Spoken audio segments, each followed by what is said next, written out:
Hello, everybody. Hello to those of you who've come to watch and take part. Hello to our Mindful Me community. Oh, warmest love and greetings to you all, and how lovely it is to be doing this again. To speak with you tonight about the wonderful new program that we're running, and we're doing week 4 tonight, looking at the marvels of actually how can I truly love myself, and understanding and how I can truly love myself, what this means for us all. So I've often said it's been the most asked question.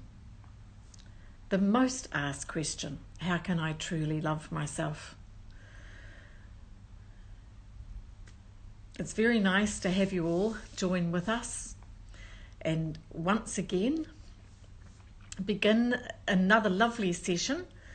Tonight, my colleague and dear friend Kirsty will be joining with us, and Kirsty will be taking part in this session with her. We'll just add her now.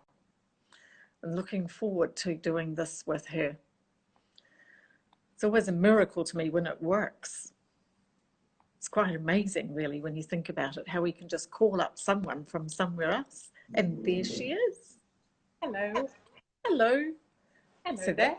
that worked, didn't it? It did indeed. Without too much effort, even. Absolutely. Oh, Kirsty, it's lovely to have you join us tonight. I'm looking forward to our conversation. So let me just announce this as we begin, explaining to people who are joining us now that this is week 4 of how can I truly love myself. We've focused so far on an early session of coming home to myself, and then we talked about meeting our deepest longings. And tonight the session's going to focus on finding meaning through compassion. And what's lovely is having you join us, because my experience is this is your focus of research, and this is the area of your life that you feel most blessed by, I think. Yeah. So let me introduce you as Kirsty from Mindful Me, been part of our team for a long time now, and a great friend to me for many years now, looking back, don't you think? It has. It's been a lovely journey so far, Helen. Yes, absolutely. Thank you for having me. Well, thank you for coming. And isn't it a miracle that we can actually do this? That I in know. this interesting time, instead of us sitting in the same room chatting to each other, we can actually do it like this.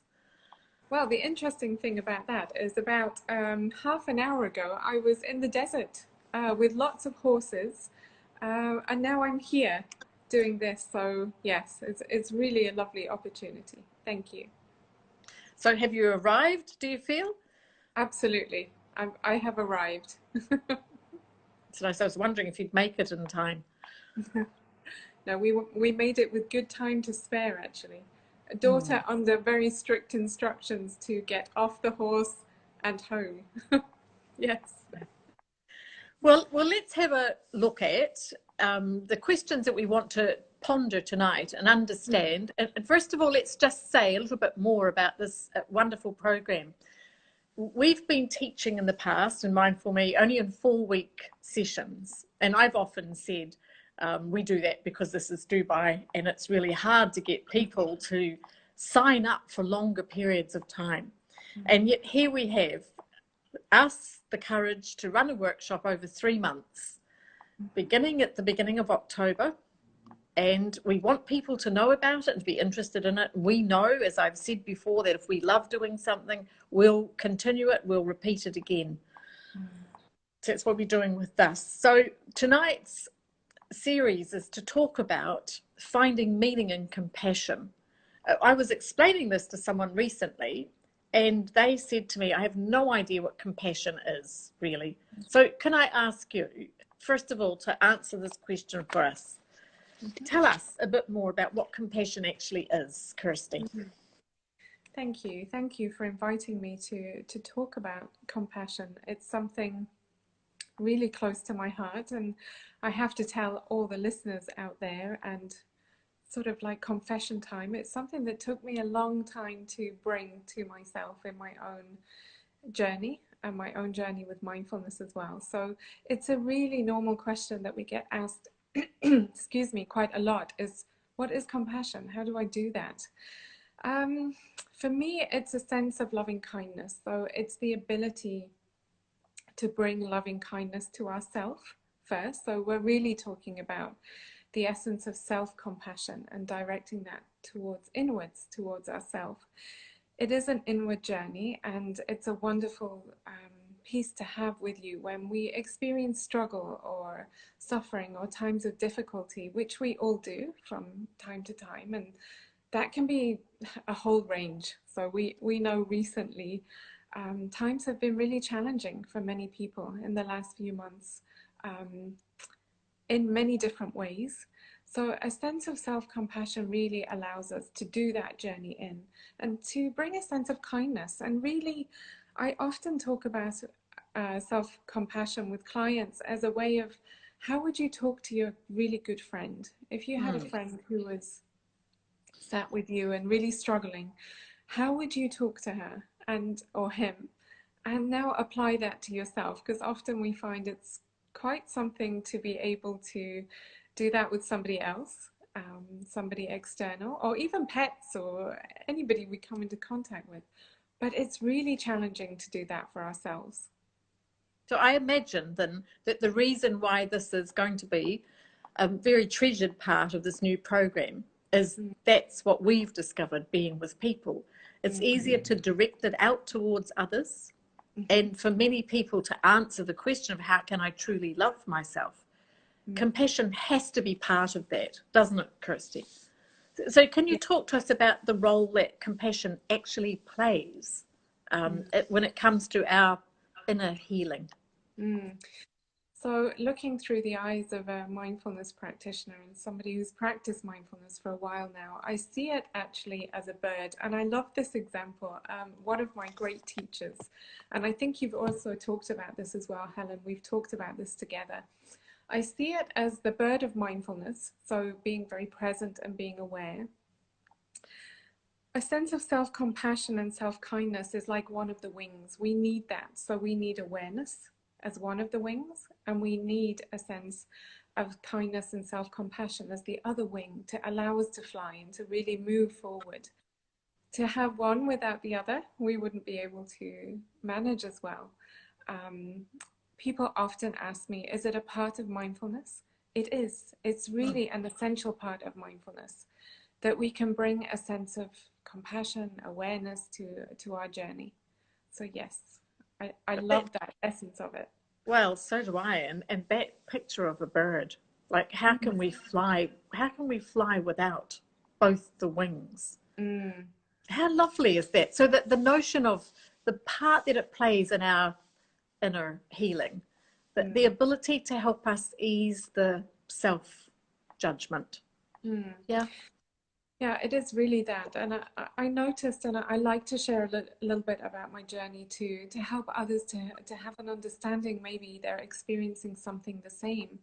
That very often we can practice mindfulness or use mindfulness techniques, but if we're not using the essence of compassion and kindness and self-love and self-acceptance, we're really missing a big part of that. So they need to be together. That's been my experience of it. I think you can get so far by doing the work through mindfulness, but you really, it's like taking the bridge of self-compassion takes you on and allows you to access those parts of yourselves and to have a deeper understanding of what's going on inside. For a lot of us, there's lots of things going on inside that we become aware of through mindfulness and our practice of mindfulness. But bringing a sense of self-compassion allows you to do something with that. It allows you to do the next step. And I think that's really, really important. I remember when you first said to me that mindfulness had become kindfulness to you. Yeah, that's really true. Learning, yeah, it was a big journey for me to learn that kind way of speaking to myself. So it's really a way of talking to ourselves in a kinder way and to be able to almost become your own best friend in a sense. And that can take on many different forms, from encouraging and comforting and lots of different ways that we can actually implement, and we will be doing the course. We'll be practicing lots of different ways of doing self-compassion, because it's a doing. It's very much a doing. Oh, yes, I love that. The notion. So I said this last week. I do remember someone asking my husband what it was, and he said, compassion is love in action. So we can have love, but if we don't have the love in action for ourselves, then I think of the numbers of people, you and I talk about this a lot, that we meet people who can do all the right things, and the missing ingredient is that the kindness, or what I've often thought about is self-forgiveness. Yes. Yes. So talk to us about that, the aspects of kindness, of compassion, as they help us heal these deep wounds, to ease the tension and the disconnection and the pain that so many people carry around. Talk to us about the role of compassion there. Yeah, it's interesting. It's an interesting point, Helen, because many people come to us for different reasons, as our clients one-on-one, or part of a workshop or a retreat. And often this comes up that, you know, I'm experiencing a sense of hurt, or I'm criticizing myself, or for many, it's a lot of judgment. There's judgment there. And how do I meet that? What do I do with it? And I think very often maybe our learnt way, so our way that we've learnt to survive or be, is to see these things as bad, or we need to get rid of them. This is a defected part of me that I need to change or get rid of. But actually, self-compassion invites us to fall in love with those parts of us and understand that they are that. They also make up the whole of who we are. And rather than push them away and see them as something that needs to be gotten rid of, we can fall in love and be able to transform them in that way. Love transforms everything. And I truly, truly do believe that. So when we're faced with moments where we feel self-judgment, we feel criticism, we feel unkind and hurtful thoughts, and again, there's a big scale in that. There's the little thing of taking a different road on the way to work, and you end up in a huge traffic jam, and you say, oh my God, I'm so stupid. Why did I take this road? I should have just stayed on the other. There's already a piece of judgment there. We can bring in more of a sense of kindness and acceptance, and this goes in all the way up to very different things that we experience in life, but we can bring that to ourselves through a sense of self-compassion and kindness. So can you talk about how you learned to do that, how you learned to listen to that voice inside of you that was being really judgmental and cruel even at times? I remember you saying to me. Yeah, it was very cruel. It was a long journey, Helen, and you know, you were with me for a big part of that. What I noticed really was I noticed there was something missing. I think that was the point, that I noticed I was doing my mindfulness practice, I was doing my breathing, I was doing all the things that I was taught to do, but there was still this part of me that wasn't kind. There was a great kindness for others. So a lot of people will say, and friends who I've known many years, oh, Kirsty's kind, she's always helpful. And that's wonderful. I was able to do that for others, but I found it very, very difficult to do that for myself. There was a disconnect. And I think at some point I realized that that was what was holding me back in my mindfulness practice as well. Going the full way of bringing that loving kindness to myself, to my practice. And that even in the practice of what I was doing and implementing at home with meditation and those kind of experiences, that for me it was very rigid, and it had to be a certain way, and I was very unkind if I sat for 20 minutes, not the half an hour that I put on the alarm, and those kind of aspects. And I realized that when I did that and when I had that way about me, I wasn't going forward. It was just keeping me stuck. And the self-talk was really hurtful. I've done very hurtful self-talk for many years. But I kind of had a realization, and I can't tell you exactly when it was, but it was more a feeling sense that there's something missing, there's something not quite right here. And I think when I look back and I started to experience myself in a different way, so through the mindfulness practice of being more aware of myself, the feeling within of how different experiences made me feel. So when there was moments of self-judgment, when there was moments of fear, I would have more of a feeling sense of it, and then realize the talk that came after that feeling sense was, I need to get on. You just need to hurry up and get on. You're okay. Just suck it up and move on. And I realized quite quickly that that was no longer working. So bringing in, and for me, I have to say, it was tiny, tiny bits in the beginning because it felt really strange. I couldn't go from kind of the negative self-talk to all embracing loving myself overnight. That did not happen. It was a journey.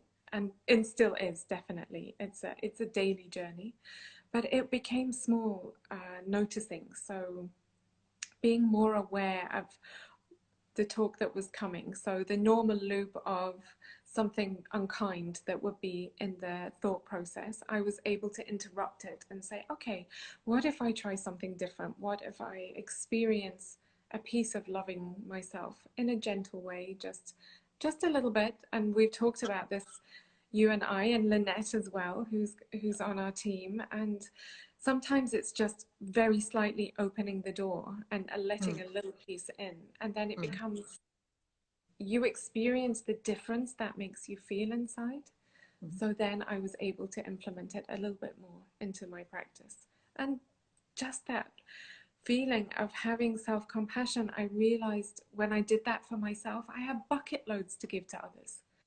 Rather than feel depleted, I felt overflowing. And that's now how I choose to live my life from day to day. I love that when you break it down like that into bite-sized chunks, into little steps, you make it accessible then for people. That I realize that most of the people we see come to talk to us about incorporating mindfulness in their lives because they're very anxious. And anxiety comes from being very fear-based. And for many of them, isn't it true that it's new for them to actually realize that their own thoughts have been hurting their bodies? Yeah. So it's lovely to hear you say the realization of practicing loving kindness to yourself in the form of compassionate awareness, which is another word for self-acceptance, in little steps you notice in your body. You do, you really notice the difference. And it happens slowly. And I do say to clients, be gentle with yourself when you're doing this practice, because it can feel so alien for many of us. We have always, for most of us, been taught to be kind to others. Not many people have been taught to really consider themselves and really have that care and attention to themselves. So it can feel a little strange in the beginning, and it can feel a bit sort of not quite me. It didn't feel me in the beginning, but it kind of grows on you as you experience it more. And I think honoring yourself as well. This is honoring the soul that we are. How do you important speak? humanity. How do you speak to people when they say to you, but that sounds like selfishness? Yeah, I tell them that this is the most unselfish thing you can do for yourself. It's another thing I think we've been conditioned into believing that this is very selfish to pay attention. But actually what we know, and a lot of research has been done in the last 10 years, and there's some really good books written about this. When you're able to bring self-compassion to yourself, you're able to bring far more to those around you. So whether that be your family, your community, people you work with, pets, everybody, everybody has a piece of that. It's our common humanity that everybody suffers in some way. And if suffering feels like a big word, struggles. Everyone struggles in some way. So when we can bring a sense of mindfulness to that, awareness, which is the first step, it's really important to do that first. Then we can bring in a sense of awareness and loving kindness and self-compassion. Then we're able to give that to others. And it comes from a different place. That, I think, is what I noticed. And I can feel myself putting my hand on my chest, because it's a place I go to bring comfort for myself during the day as well. It's that genuine, real feeling that what I have, I will give of my excess for you, but it's continuous. It doesn't end. Oh, so I love that you've incorporated the word comfort there as well. It's so interesting, isn't it? That when you think that compassionate awareness is actually self-comfort as much as it's self-kindness. And it's odd to me that that's a thing that we've all been taught since early childhood to outsource to someone else, in the hope that if we do the right things or behave in the right ways or say the right things, people might give us the comfort that we're looking for. But you're explaining that on this workshop, what we're going to learn is actually how to do this for ourselves. Yes.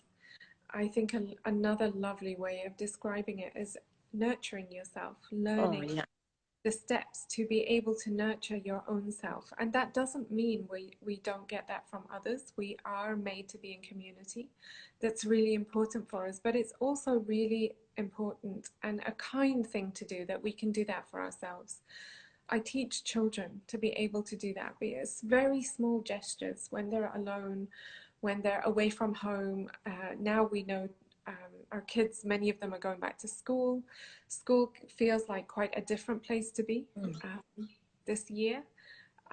So little things that they can do will bring a sense of comfort. And that is self-love. That is teaching somebody that, yes, in a moment when I feel something, what I would have thought is overwhelming, that actually I can bring a sense of comfort to myself.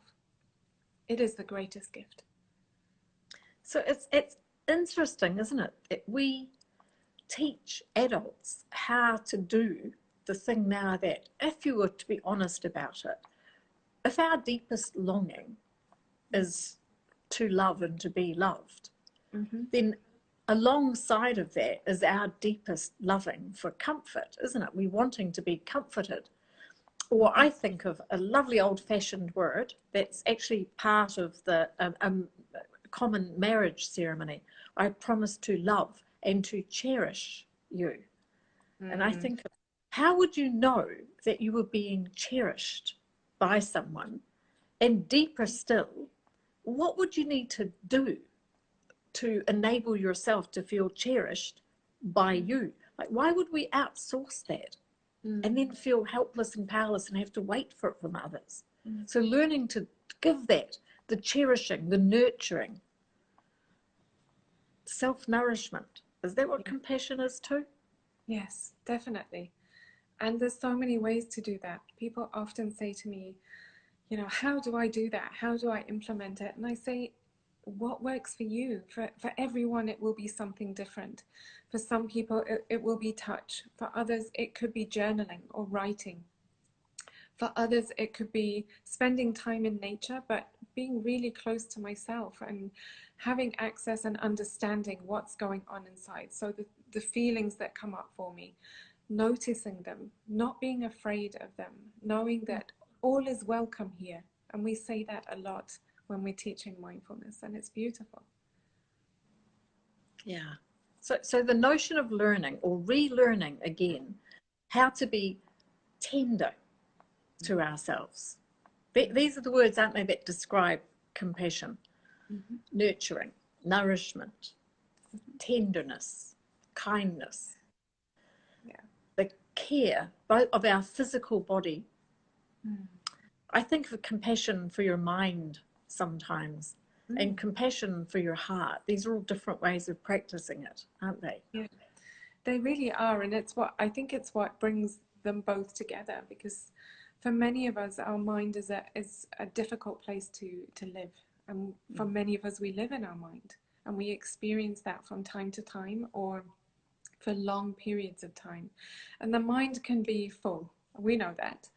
And to be able to, I think it would be a big struggle. And I think I did that more in the beginning of my mindfulness practice, that I need to get rid of this thinking. I need to get rid of these thoughts. These are really bad ways of thinking. That just becomes another thing that you need to do, rather than, okay, this is welcome here. I can welcome this feeling. I can have an understanding of it. And I can ask that all-important question, what do I need right now? So that's a lovely place to use mindful self-compassion. What do I need right now? We can ask ourselves that. We don't need to outsource it, like you were saying, Helen, or wait for someone to give it to us. We can give it to ourselves, and it's a wonderful gift. It's astonishing, though, learning it at this stage in our lives. You think for all of the parents who are listening to us right now, teaching your children to be warm and soft and tender and kind to themselves. I've said this several times, actually, while I've been thinking about how we're going to be teaching this program. I've often thought that one of the loveliest gifts my husband ever gave me was to say to me quite regularly, and he said it a lot once he became very ill before he died, thank you for being warm and available to me. And I've often thought about availability to oneself as one of the most important things that we could ever learn. And I think of the word compassion, self-compassion, self-kindness, encapsulates openness, softness, and self-availability, doesn't it? It means I've been closed to myself for many years, and now I will open to my own heart. I can see how it's such a difficult journey for people who've never actually thought to look back inside themselves. Yeah, that is what we experience often with ourselves on our journey, and the journey is never ending. We know that, Helen. We've talked about that a lot. I used to say to you, okay, when will this be over? When will I have got it? It's a journey where we're always learning, or always experiencing, and always deepening our heart experience. And it's a wonderful gift, and it's a wonderful tool to have that you're then able to share, because I think that's the real essence of sharing, that kind of love that you're able to give for somebody else as well, because you're so full of it yourself. And you're sharing the wholeness of yourself with someone else, aren't you? Yeah. And I think about compassion, when it's an inside job, becomes an outside job, doesn't it? Because you become so full of it, you want to pour it out to other people. Yes. It's such a simple way of thinking about it. If I'm topped up in the inside, then you can deliver the overflow all the time to people, but you can't. It's impossible from a very authentic perspective to pour loving compassion on others if there is none inside of you for yourself. The disconnect, as you said earlier, becomes so strong it hurts your body, doesn't it? Yeah, that's very true. So I'm looking forward hugely to being involved with you and Lynette in this program. I've felt really delighted that we made the decision, listening to people and asking them, what is it that you really need? That we'd come up with something that will answer what people tell me is the deepest pondering. Yes. Why is it so hard for me to care about myself? And I'm intrigued, as I'm sure you've discovered, how many people have found in the slowdown that's taken place during the lockdown, that they've begun to look at themselves more from the inside out, and to ponder why they're not as kind to themselves as they could be. You've been discovering that like I have? Yes, it's been a really interesting opportunity for clients and people we meet, and friends as well, just to say, I'm seeing things differently now. And I say, tell me about it. What's changed? And it is often that we've had more time on our hands. to do that exploration. Or also, we've been experiencing a deeper sense of feelings that are happening, people in different situations, struggles. The level of suffering has been more maybe over the past few months, and struggles and difficulties. So being able to find a way to manage that and to really look inside and see, okay, what is the opportunity here? There's an opportunity. It's always an opportunity. I say, yes, okay, this has arrived, but don't be afraid. It's okay. We can look at this through different eyes. When you can look through the eyes of compassion and kindness, it is completely different. It opens up to so many other opportunities. When we sit with fear, we're just stuck. We're just going round and round in the same pattern. And sometimes it takes somebody else to be able to support you in that and say, hey, we can do the work together and we can look at this together. And when you have the tools, then you're able to do that by yourself. So yes, it has been an interesting journey this year. Yes, well, it sure has. And I think it's important as we finish now to point out to people, anyone who's listening to you talking about compassion, that if they want to have a conversation with you about it, or indeed begin to learn how to be compassionate with themselves, they can get in touch with you by getting in touch with Alfie, can they not? Yeah, they can. And I'd love that. I'd love if anyone wants to do more work around this. I'd be most happy, and you're most welcome to come and share with me. We can get in touch with Alfie through info@mindfulme.me, or straight to my email, which is my first name, Kirsty@mindfulme.me. So either one, and somebody will get back to you. Yes, we'd love that. Yeah. So you're available to teach people and to help people in this way, and to focus on compassion, which, as I said right at the start, I know is the research that's the dearest to your heart, and the one that you're researching, studying, taking on board for yourself. But actually, Kirsty, my experience of you is living it. Yes. You're a dear, compassionate soul. You really are. And I'm so happy that you're part of our team. And I'm so proud to have you speaking to people about the journey of self-compassion, because I know it's been well won for you. Thank you, Helen. It's lovely. It's a lovely place to be able to sit and to take that in. Thank you. I know. Well, lots of love, and thank you for coming to talk too. about this. We let people know that our lovely new offering is beginning at the beginning of October, and will be carried on through October, November, through December into January, and then we'll begin it again in the later on next year. So anyone who's interested, please follow those numbers, get in touch with Alfie, ask him for the information about it, or get in touch with Kirsty and she'll be happy to help you. Thank you everyone for coming tonight to listen. It warms my heart and fills me with kindness, does it not you? To be able to talk about these things and to share them. Yeah, it's lovely. I'm noticing some lovely little happy faces and smiles and hearts from the community. Thank you, everyone. It's precious to see everyone. So nice, isn't it? And it's so wonderful to think that Mindful Me is mindful we, mindful us, all of us actually together, saying when you're stuck and you feel desperate, you struggle with anxiety, mindfulness is kindfulness, is the way of learning how to open your heart to yourself, isn't it? It truly is. Yes. Lots of love. Lots of love. Bye, everyone. Good night, everybody. Bye. Thank you for coming. Bye.